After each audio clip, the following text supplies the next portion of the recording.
A tale of two letters. One from a second-rate entertainer and failed president, and the other from just a plain old patriot. Let's talk about that. Because being respectful and being thankful for what we have, like justice, matters.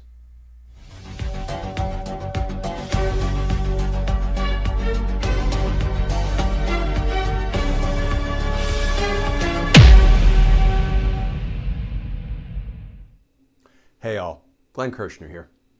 So I hope you'll indulge me just a few minutes. I want to read two short letters that were authored at about the same time.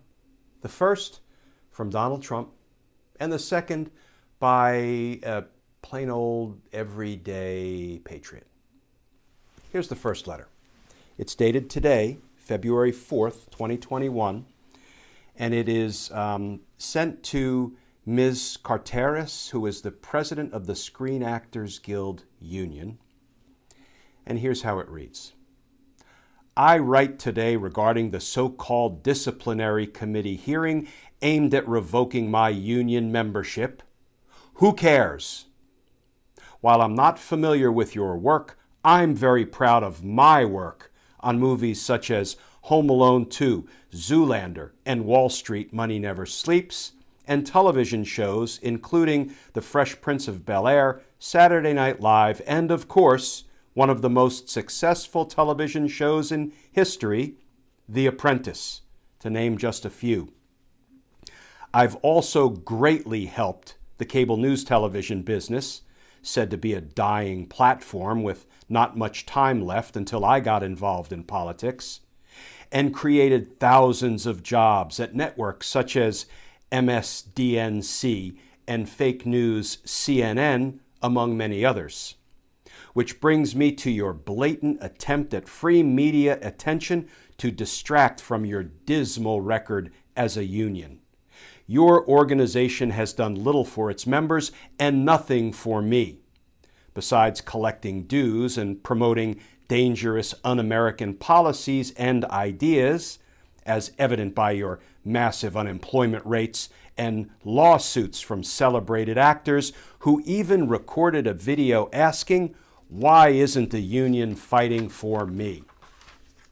These, however, are policy failures. Your disciplinary failures are even more egregious. I no longer wish to be associated with your union. As such, this letter is to inform you of my immediate resignation from SAG-AFTRA. You have done nothing for me. Regards, Donald J. Trump. Second-rate entertainer and failed president. That's the first letter. The second letter I want to read is from a friend of mine that I met more than 4 decades ago. His name is Ben, and I got the following letter and a gift from him in the mail in recent days. And when I saw Donald Trump's letter, I just felt compelled to sort of read these letters side by side or one after another. So if you'll please indulge me for just a few minutes, this is a remarkable letter from my friend Ben. He starts out, Hi Glenn, I'm excited to present you with the enclosed gift, which he wanted to give me, quote, during the calamitous and disgraceful Trump era.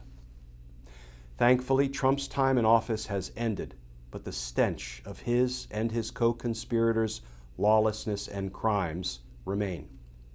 Additionally, Trumpism appears to continue to run rampant. While watching the opening of your Justice Matters segment, I noticed the gavel imagery you used to emphasize your tagline.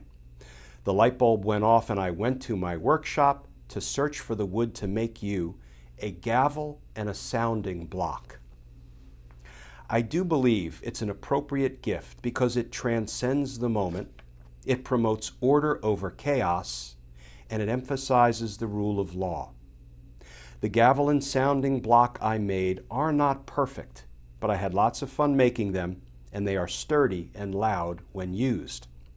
I want to point out a few added bits of symbolism I integrated into the piece.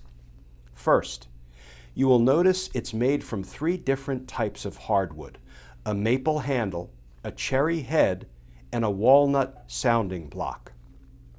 I did this to emphasize that the diversity within our society must be represented and honored and integral to our system of laws and justice. By using multiple woods of varying shades of brown, I'm highlighting that our system of laws and justice must work in harmony for all of us. Second, I made 3 rings on the butt of the handle to recognize your distinguished 3 decades working in the U.S. justice system on behalf of the American people. And here's the part that I struggled to get through. Third, I made the sounding block out of a piece of about 160-year-old wood. Not only is this piece of wood 160 years old, but it comes from a gun stock blank that was intended to be made into a gun for use by the Union Army during the Civil War. And there's a picture. I will not dwell on the symbolism behind a sounding block made from a piece of wood originally meant to be part of a gun to be used to defend America against seditious countrymen seeking to perpetuate slavery, among other nefarious things. Pardon the strained allegory in the next paragraph, but I want to point out an interesting phenomenon with this piece of walnut. The wood was very dry, having sat in dry basements and storerooms for a long time. As you know, when wood dries, the fibers come under stress, often resulting in warping and cracking. The gun stock blank was originally cut from well-seasoned and very dense walnut, so it was not warped, and it was pretty much blemish-free. Whatever internal stresses existed, the wood was in a state of stable equilibrium. Within minutes of cutting it into a square, the few cracks you now see started to form. Clearly, the cuts I made disrupted the wood's stability and freed some of the fibers that were under stress to form slight cracks. I immediately treated the wood in an attempt to stabilize the fibers and minimize further cracking. After sanding, the cracks remained obvious. I considered making another one in hopes of getting a block that was crack-free. It was at that point that the artist in me overruled the craftsman in me, and I became enamored with the idea of presenting you with this precise piece of wood from the Civil War era, having been transformed into a sounding block at the end of the deplorable Trump era.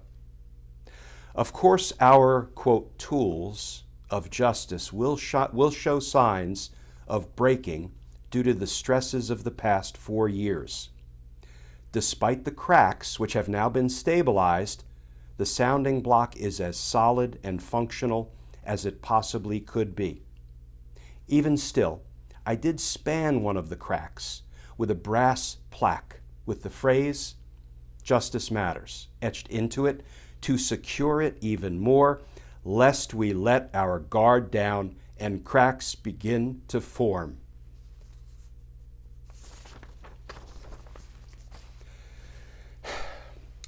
So Ben, just a regular old patriot, somebody who has a true love of country and equality and diversity and decency. A tale of 2 letters.